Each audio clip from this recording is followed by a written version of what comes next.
बच्चों पिछले वीडियो में हम लोगों ने नॉर्मेलिटी और उसके क्वेश्चंस को सॉल्व कर लिया था। आज के वीडियो में बच्चों हम लोग बात करेंगे कुछ दूसरे कंसंट्रेशन टर्म्स के बारे में, जैसे कि वेट परसेंटेज, मोलिलिटी और mole fraction. In concentration terms के बारे में हम लोग आज पढ़ेंगे। तो आज का अपना पहला कंसंट्रेशन टर्म स्टार्ट करते हैं बच्चों। हम लोग सबसे पहला हम लोग लेते हैं वेट परसेंटेज। वेट परसेंटेज और मास परसेंटेज। वेट परसेंटेज और मास परसेंटेज, और इसको हम लोग डिनोट करते हैं परसेंटेज W बाय W से, small w upon capital W। जैसा कि बच्चों हम लोगों ने नॉर्मेलिटी के केस में पढ़ा था। नॉर्मेलिटी में हम लोगों ने क्या पढ़ा था बच्चों? जो सॉल्यूट का अमाउंट था, सॉल्यूट अमाउंट और amount of solute was taken in terms of number of gram equivalents of solute। हम लोगों ने जो सॉल्यूट का अमाउंट लिया था वो नंबर ऑफ ग्राम इक्विवेलेंट के टर्म्स में लिया था नॉर्मेलिटी के केस में। और जो सॉल्यूशन का अमाउंट बच्चों हम लोगों ने लिया था, सॉल्यूशन अमाउंट हम लोगों ने किसके टर्म्स में लिया था? वॉल्यूम के टर्म्स में। और वॉल्यूम्स में हम लोगों ने उसको लिया था लीटर में और ml में।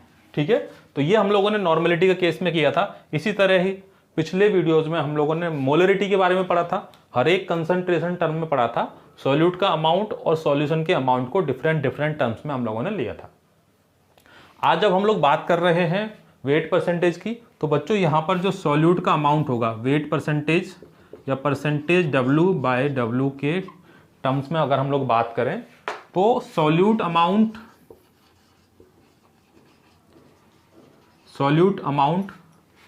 And solution amount,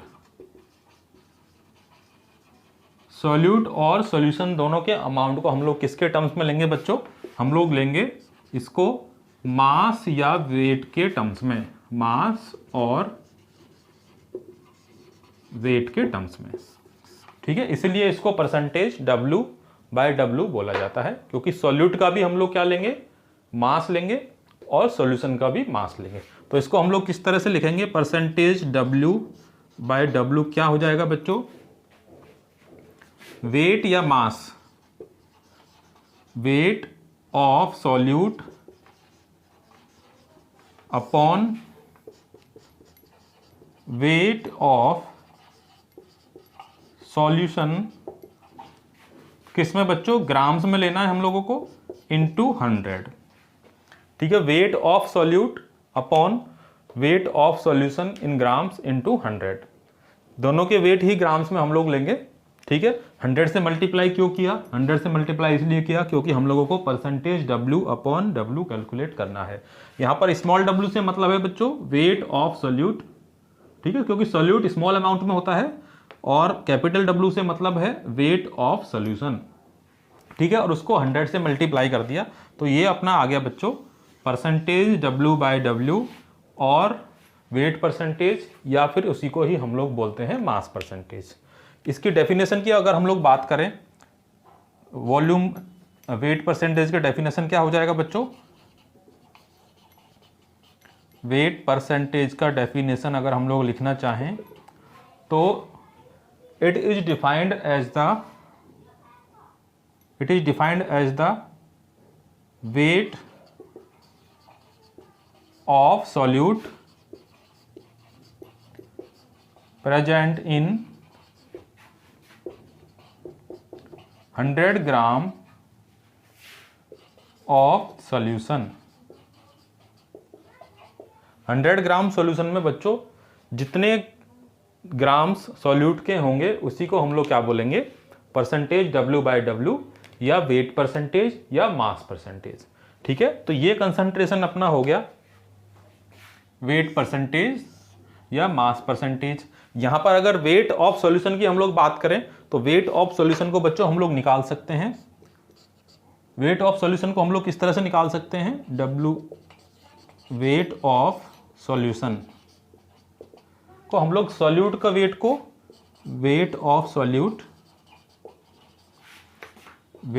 solute plus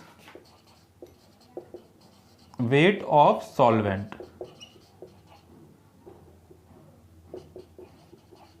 ठीक है। सॉल्यूट और सॉल्वेंट दोनों के वेट को ऐड करके हम लोग सॉल्यूशन का वेट निकाल सकते हैं, ठीक है। तो ये अपना दोनों फॉर्मूले हो गए बच्चों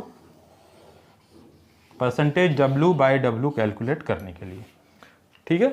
तो इस फॉर्मूले से हम लोग किसी भी सॉल्यूशन की कंसंट्रेशन को परसेंटेज W/W के टर्म्स में बता सकते हैं। अगला हम लोग कंसंट्रेशन टर्म लेते हैं अपना बच्चों मोलेलिटी। तो बच्चों अगला कंसंट्रेशन टर्म लेते हैं मोलेलिटी। सेकंड कंसंट्रेशन टर्म है बच्चों आज का अपना मोलेलिटी। मोलेलिटी या इसको ही हम लोग हिंदी में बोलते हैं मोललता। दोनों ला हैं इसमें, पहले वाली थी मोलरता या मोलेरिटी, ये है अपना मोललता या मोलेलिटी। इसको हम लोग स्मॉल m से डिनोट करते हैं बच्चों। तो मोलेलिटी या मोललता क्या होता है बच्चों? अगर हम लोग बात करें यहाँ पर मोलेरिटी की, जो कि हमने पिछले वीडियोज में पढ़ा था मोलेरिटी की, तो मोलेरिटी में हम लोगों ने क्या किया था बच्चों? सॉल्यूट के अमाउंट को हम लोगों ने लिया था, सॉल्यूट अमाउंट को हम लोगों ने लिया था नंबर ऑफ मोल्स के टर्म्स में। नंबर ऑफ मोल्स में हम लोगों ने क्या किया था? सॉल्यूट अमाउंट को लिया था। और सॉल्यूशन अमाउंट को हम लोगों ने कैसे लिया था बच्चों? सॉल्यूशन अमाउंट को हम लोगों ने लिया था वॉल्यूम में। वॉल्यूम्स में भी अगर बात करें तो हम लोगों ने लीटर और मिलीलीटर में हम लोगों ने इसकी बात करी थी, ठीक है। लेकिन मोलेलिटी के केस में बच्चों क्या होगा? ये एक ओनली ऐसा मोलेलिटी कंसंट्रेशन टर्म है जिसमें बच्चों हम लोग जब सॉल्यूशन की कंसंट्रेशन देते हैं तो सॉल्यूशन के रेस्पेक्ट में नहीं देते बच्चों, इसमें हम लोग इसको देते हैं सॉल्वेंट के रेस्पेक्ट में, ठीक है। कैसे देते हैं बच्चों? सॉल्यूट अमाउंट को तो हम लोग सेम नंबर ऑफ मोल्स के टर्म्स में ही लेते हैं, नंबर ऑफ मोल्स के टर्म्स में लेते हैं। लेकिन सॉल्यूशन अमाउंट की जगह बच्चों लिया जाता है सॉल्वेंट अमाउंट लिया जाता है। और इसको हम लोग लेते हैं बच्चों सॉल्वेंट अमाउंट को किलोग्राम्स में या ग्राम्स में, मतलब वेट के टर्म्स में बच्चों हम लोग लेते हैं सॉल्वेंट के अमाउंट को। ये ही केवल एक ऐसा कंसंट्रेशन टर्म है जिसमें बच्चों सॉल्यूशन की कंसंट्रेशन को हम लोग सॉल्वेंट अमाउंट के रेस्पेक्ट में बात करते हैं। तो बच्चों क्या हो जाएगा? मोलेलिटी अपना होता है बच्चों number of moles of solute upon weight of solvent in kilogram. ये होता है बच्चों अपना मोलेलिटी। अगर इसकी डेफिनेशन में देना चाहूं तो 1 किलोग्राम सॉल्वेंट में सॉल्यूट के जितने मोल्स प्रेजेंट होंगे या जितने मोल्स डिजॉल्व होंगे उन्हीं को बच्चों हम लोग क्या बोलेंगे? मोलेलिटी। क्या बोलेंगे बच्चों मोलेलिटी का definition? Molality is number of moles of solute dissolve इन, अगर इसको 1 किलोग्राम में ले लूं यहां पर सॉल्वेंट का weight, dissolve in 1 kilogram of solvent. Molality is number of moles of solute dissolve in 1 kilogram of solvent, ठीक है। अगर सॉल्वेंट का जो वेट है 1 किलोग्राम हम लोग ले लें तो जो नंबर ऑफ मोल्स निकल के आएंगे सॉल्यूट के वो ही अपना हो जाएगा मोलेलिटी का डेफिनेशन या मोलेलिटी। अगर इसकी हम लोग यूनिट की बात करें बच्चों तो यूनिट क्या हो जाएगा? इसका यूनिट हो जाएगा बच्चों नंबर ऑफ मोल्स, मतलब मोल पर केजी। मोल पर केजी इसका यूनिट हो जाएगा। इसी को हम लोग मोलल से भी डिनोट करते हैं या इसी को स्मॉल m से डिनोट किया जाता है। ठीक है, स्मॉल m से मोलिलिटी को भी डिनोट करते हैं और इसकी यूनिट को भी हम लोग स्मॉल m से डिनोट करते हैं। अब बच्चों अगले कंसंट्रेशन की हम लोग बात करते हैं। क्वेश्चंस हम लोग इनके एक साथ लेंगे। अगला कंसंट्रेशन अपना है बच्चों, थर्ड कंसंट्रेशन है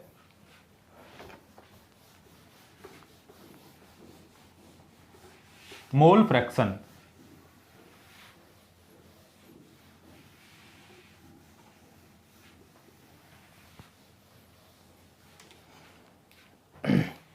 थर्ड कंसंट्रेशन है बच्चों आज का मोल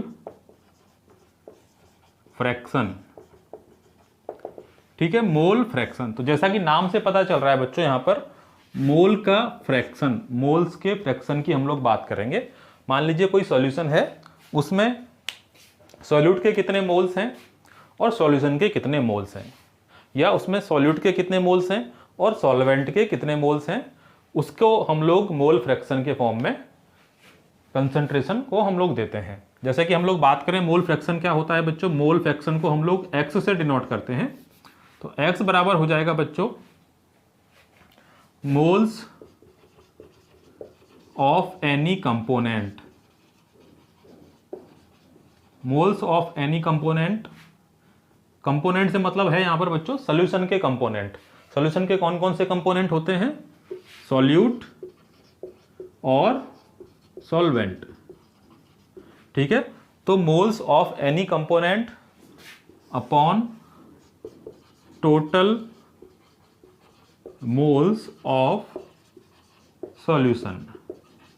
सॉल्यूशन में जितने टोटल मोल्स हैं, ठीक है, ये अपना हो जाएगा नीचे। तो ये अपना आ गया बच्चों mole fraction, moles of any component. या मैं यूं कहूं, मान लीजिए मैं सॉल्यूट का मोल फ्रैक्शन निकाल रहा हूं। ठीक है, अगर मैं सॉल्यूट के मोल फ्रैक्शन की बात करूं, मोल fraction of solute, mole fraction of solute की अगर मैं बात करता हूं, एक्स सॉल्यूट, अगर इसकी मैं बात करूं तो बच्चों क्या हो जाएगा, x solute moles of solute upon total moles of solution. ठीक है, मोल्स ऑफ सॉल्यूट हो गया upon total moles of solution, क्योंकि मोल्स ऑफ एनी कंपोनेंट, जिस कंपोनेंट का भी हमको मोल फ्रैक्शन कैलकुलेट करना है, उसके moles upon total moles of solution. ऐसा ही बच्चों अगर मैं मोल फ्रैक्शन ऑफ सॉल्वेंट कैलकुलेट करना चाहूं, मोल fraction of solvent, mole fraction of solvent क्या हो जाएगा, एक्स सॉल्वेंट बराबर moles of solvent, moles of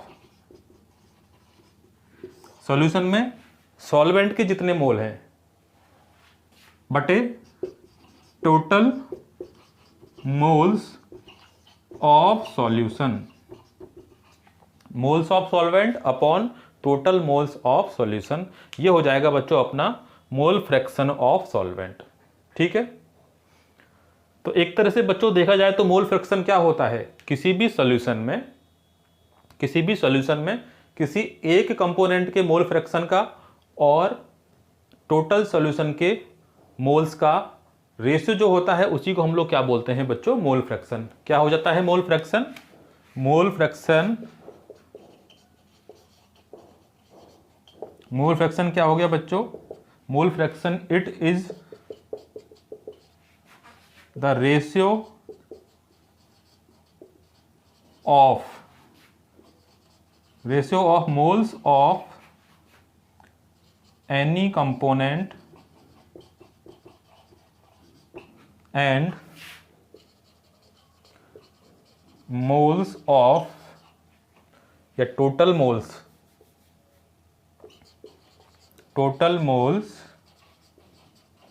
of solution. Solution के मोल और किसी एक कंपोनेंट के मोल्स का जो रेशियो है, उसी को बच्चों हम लोग क्या बोलते हैं, उसका मोल फ्रैक्शन बोला जाता है। ठीक है, अब यहां पर बच्चों जो total moles of solution, total moles of solution को हम लोग किस तरह से कैलकुलेट करेंगे, टोटल मोल्स ऑफ सॉल्यूशन को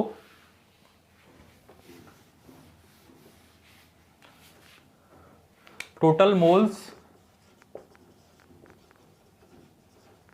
of solution. Total moles of solution को बच्चों हम लोग किस तरह से कैलकुलेट कर सकते हैं? Moles of solute plus moles of solvent.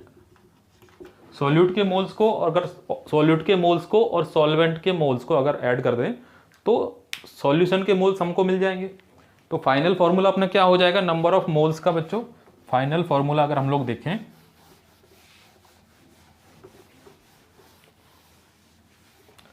Final formula अगर देखें बच्चों हम लोग, moles of solute x solute, इसको लिख सकते हैं बच्चों बराबर क्या हो गया? मोल्स ऑफ सॉल्यूट, सॉल्यूट के मोल्स और टोटल मोल्स का रेशियो। टोटल मोल्स को हम लोग क्या लिख सकते हैं बच्चों? Moles of solute plus moles of solvent. ये हो जाएगा बच्चों अपना mole fraction, sorry mole fraction of solute. यहां पर क्या हो जाएगा? ये mole fraction, mole fraction of solute. इसको हम लोग इस तरह से भी लिख सकते हैं, X solute, number of moles को किस तरह से लिख सकते हैं? N solute upon moles of solute को N solute plus moles of solvent को एन सॉल्वेंट। तो बच्चों ये अपना फाइनल फॉर्मूला आ गया सॉल्यूट के मोल फ्रैक्शन कैलकुलेट करने का। और इसी तरह से बच्चों हम निकाल सकते हैं सॉल्वेंट के मोल फ्रैक्शन को, mole fractions of solvent. Mole fraction of solvent क्या हो जाएगा बच्चों? एक्स सॉल्वेंट, उसको क्या लिखेंगे हम लोग? N solvent. ऊपर क्या आ जाएगा? सॉल्वेंट के moles, moles of solvent upon total moles, और टोटल मोल्स को बच्चों क्या लिख लेंगे? Moles of solute plus moles of solvent. N solvent upon n solute plus n solvent. तो ये आ गया अपना किसका formula? Mole fraction of solvent का फॉर्मूला बच्चों। ठीक है, तो इन दोनों फॉर्मूला के बेसिस पे अगर किसी सॉल्यूशन में दो कंपोनेंट्स हैं तो हम दोनों का मोल फ्रैक्शन कैलकुलेट कर सकते हैं। अगर तीन कंपोनेंट्स हैं, मतलब दो से ज़्यादा कंपोनेंट्स हैं, तो उसका भी हम लोग इसी तरह से बच्चों जितने भी कंपोनेंट्स हैं नीचे यहाँ पर सभी के नंबर ऑफ मोल्स आ जाएंगे और ऊपर जिसके मोल फ्रैक्शन हम लोग कैलकुलेट करेंगे उसके आ जाएंगे। ठीक है, तो अब बच्चों हम लोग बात करते हैं अगर किसी सॉल्यूशन में, किसी भी सॉल्यूशन में बच्चों जो मोल फ्रैक्शन का टोटल होगा वो हमेशा क्या होगा?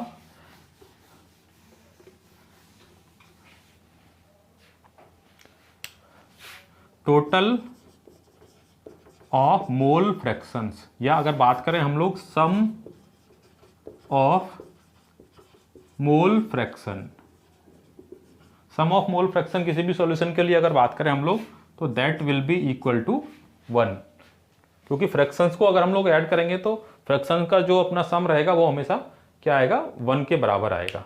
अगर हम लोग करना चाहें, जो हम लोगों ने फॉर्मूले कैलकुलेट किए उनको अगर हम लोग दोनों को जोड़कर देखना चाहें तो देख सकते हैं सम ऑफ मोल फ्रैक्शन 1 आएगा। ठीक है, तो ये हो गया बच्चों अपना मोल फ्रैक्शन। ठीक है, अब हम लोग बात करते हैं अपने अगले कंसंट्रेशन टर्म की। ये है बच्चों अपना फोर्थ कंसंट्रेशन टर्म आज के लिए, parts per million. Parts per million, parts per million बच्चों। मिलियन का मतलब होता है 10 lakhs. 1 million is equal to 10 lakhs. ठीक है, तो बच्चों इसमें अगर हम लोग बात करें तो किसी भी सॉल्यूशन में जो सॉल्यूट का अमाउंट होगा उसको हम लोग शो करेंगे सॉल्यूशन के 10 लैक्स में, कि सॉल्यूशन के 10 लैक्स पार्ट में सॉल्यूट का कितना अमाउंट प्रेजेंट है। अगर मैं इसका फॉर्मूला आपको बताऊं, इसको डिनोट करते हैं बच्चों हम लोग पीपीएम से। पीपीएम से इसको डिनोट किया जाता है number of parts of any component. ठीक है, अगर सॉल्यूट का हम लोगों को पीपीएम निकालना है तो यहां पर सॉल्यूट के पार्ट्स आ जाएंगे upon total number of parts of solution. ठीक है, total number of parts of solution, number of parts of any component upon total number of parts of solution. तो बच्चों ये हो गया अपना पार्ट्स पर मिलियन। ठीक है, पार्ट्स पर मिलियन की हेल्प से बच्चों हम लोग जो एटमॉस्फेयर में पॉल्यूटेंट्स के पार्टिकल होते हैं उनकी कंसंट्रेशन को मेजर करते हैं। ठीक है, तो ये सारे बच्चे अपने हो गए कंसंट्रेशन टर्म। आज के वीडियो में जो कंसंट्रेशन टर्म्स को हम लोगों ने पढ़ा वो सारे कंसंट्रेशन टर्म थे बच्चों। कौन से कंसंट्रेशन टर्म्स थे? मास रिलेटेड। ये सारे कंसंट्रेशन टर्म्स मास रिलेटेड थे, मास रिलेटेड एंड टेम्परेचर इंडिपेंडेंट। अगर मास रिलेटेड कोई चीज है, क्योंकि मास टेम्परेचर पर डिपेंड नहीं करता। अगर बात मान लीजिए 1 किलोग्राम मैं सॉल्ट लेता हूं, 1 किलोग्राम नमक लेता हूं, तो 1 किलोग्राम का जो वेट होगा, मास होगा, वो विंटर्स में भी 1 किलोग्राम रहता है और समर्स में भी 1 किलोग्राम रहता है। तो ये सारे कंसंट्रेशन टर्म्स क्या हैं बच्चों? मास रिलेटेड हैं और टेम्परेचर इंडिपेंडेंट हैं।